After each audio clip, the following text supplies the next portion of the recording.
So who wants to get a little crazy today? Because Ryan Poles is about to pull off the greatest draft in NFL history. You read the title right. I have Chicago turning their current 6 picks into 10 picks and getting 2 veterans in the process. Grab a coffee, grab a beer, or whatever makes you feel good or you're able to drink it whenever we're watching this video, because we're going to have some fun. Hello, everyone, and welcome back to this episode of Just Another Year Chicago. My name is Nick Brody, and as always, thank you for tuning in and happy holidays. Quickly want to start with thank you for 10,000 subscribers.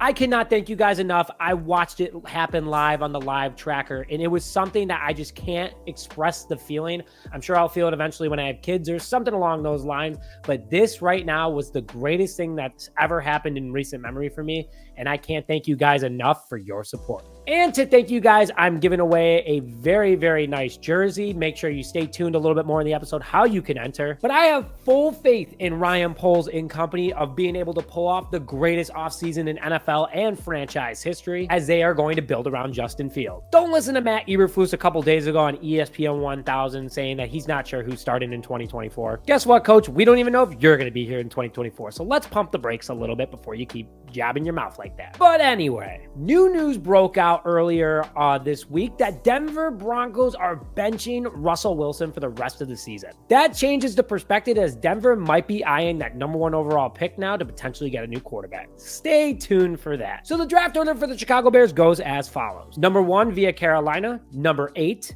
number 72, number 109, number 129 via Philadelphia, and number 142. 6 at the moment for the Chicago Bears. But like I said, I am turning that into 10 with 2 veterans in the outcome. And before I begin this crazy situation, if you want Ryan Poles and company to trade back, get multiple more picks, and get a couple veterans out of it, throw a like on this video, put Bear down in the comment section below, and on top of it, put your thoughts who you want the Chicago Bears to draft in the upcoming 2024 NFL draft. So let's have some fun and let's do some trades. And oh yeah, you have a shot to win an autographed Brian Urlacher Hall of Fame jersey, and you just have to do these 3 things. Subscribe to this video with notifications on. Make sure to smash the like button on this video, and as always, put Bear down in the comment section below. Winner will be announced Sunday at 5 p.m. Now, let's go to what the Chicago Bears are going to do trading back. The Commanders, the Patriots, the Raiders, the Steelers, and now potentially the Broncos are all going to be looking for a quarterback one of the future in this upcoming draft. The Commanders just benched Sam Howell, so it looks like they're going to be looking out for a new quarterback as well. The Patriots are not moving forward with Mac Jones.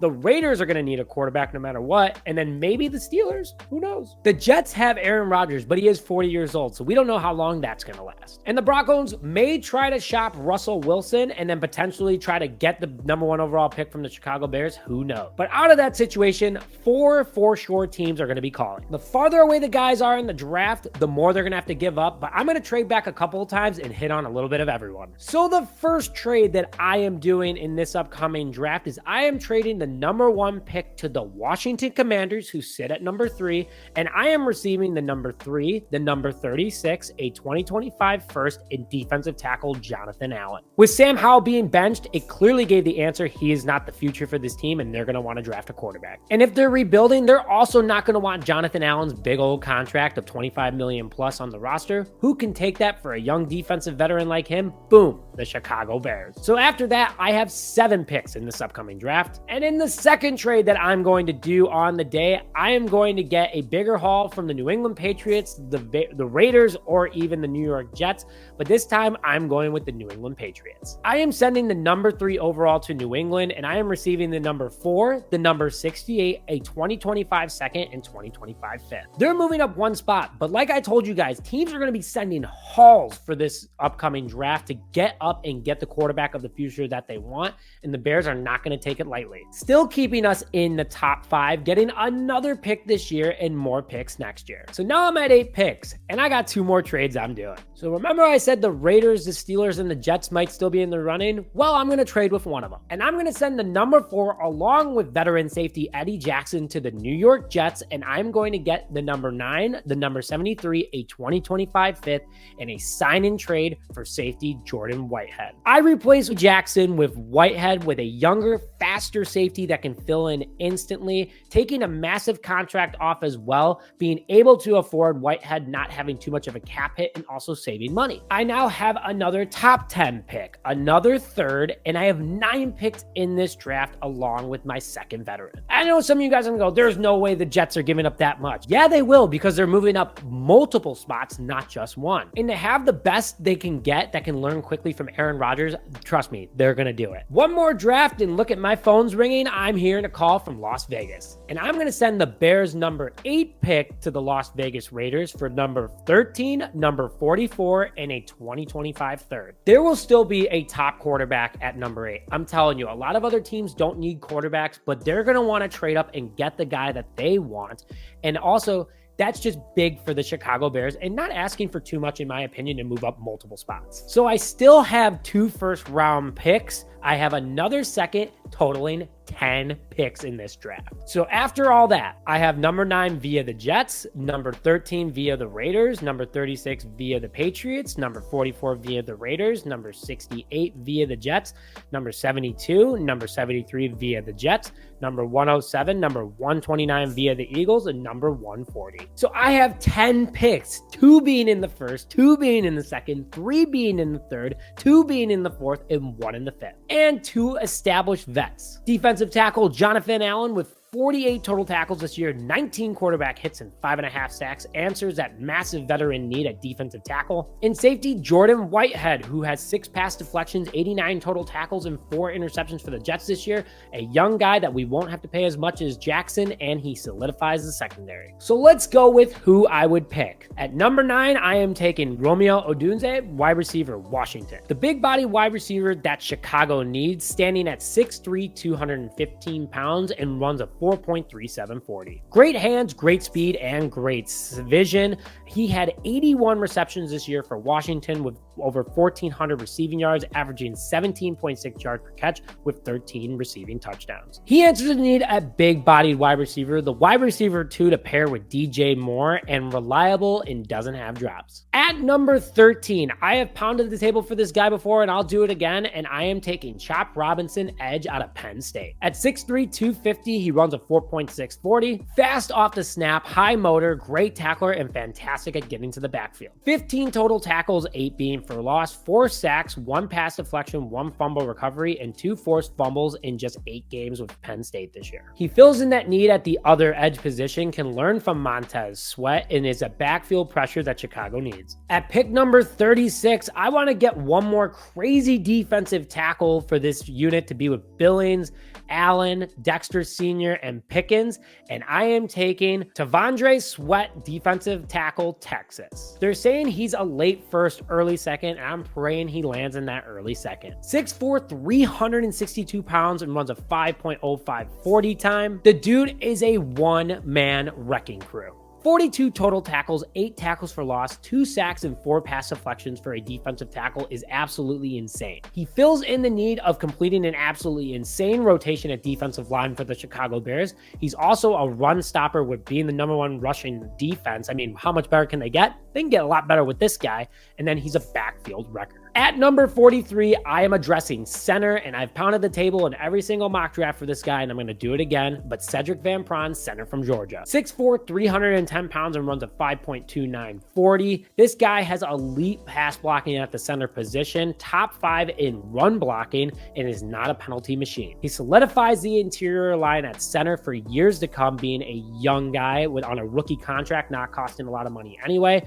High football IQ according to scouts, and very coachable, and a massive body up the middle. So far, I have addressed the need at wide receiver, edge, center, and defensive tackle. And again, this is without free agency moves. And again, I also got a safety and another defensive tackle too. So now a lot of these guys are going to be depth pieces, but young depth pieces that the Bears can build for the future. At number 68, I want Fields to have another big-bodied target on this team, and I'm going with Devontae Walker, wide receiver from North Carolina. The 6'3", 200-pound wide receiver runs a 4.48 40 time, and he's another big wide receiver with great speed, hands, and vision, and was one of Drake May's favorite weapons this past season. 40 run receptions with 699 yards, a 17-yard per catch average, average and 7 touchdowns. That now gives me 2 receivers above 6 foot, crazy at expanding the field with great downfield vision and also a deep threat and also a red zone threat. At pick number 72, I think that the Bears unfortunately aren't going to retain D'Onta Foreman and might go in a younger direction to have a rookie on the roster for a long time,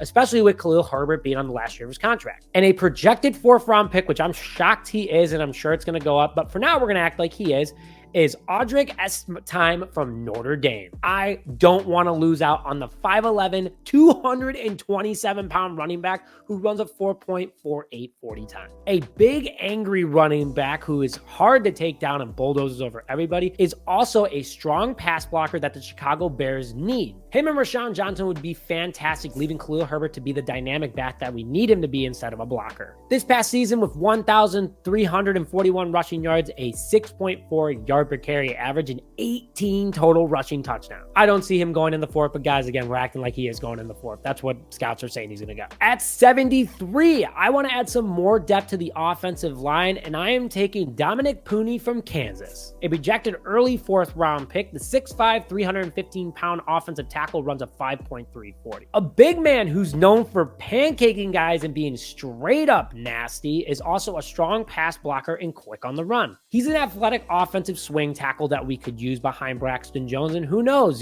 just a good depth piece to have in case some of these guys get injured. It happens all the time. Would love to just have someone ready to go in right away. At number 107, I'm not going to go too deep into him because if you've been watching these mock drafts for a while, you know I want this guy bad, but I want Cade Stover, tight end from The Ohio State University. 6'4", 251 pounds, runs a 4.55 40 time, which is super fast for a big man. Just a big, strong tight end who can pass block and get the ball and score when needed.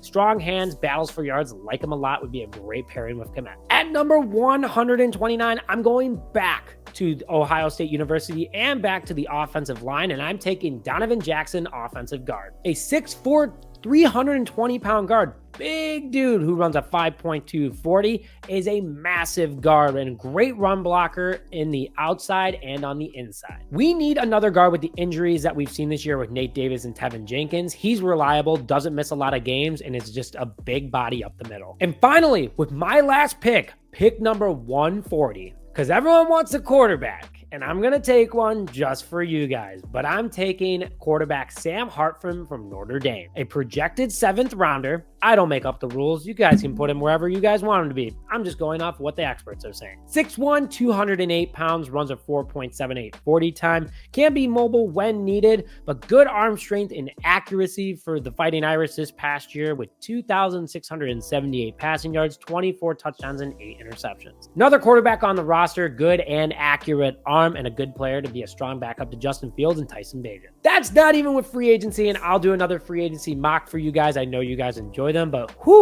10 picks and 2 vets. I think I did a pretty good job. Put your thoughts in the comment section below. Thank you for tuning in this episode of Just Another Year Chicago. And as always, I am so grateful for you guys for 10,000. Can't wait to see what's next. Thank you very much for tuning in, and bear down, baby.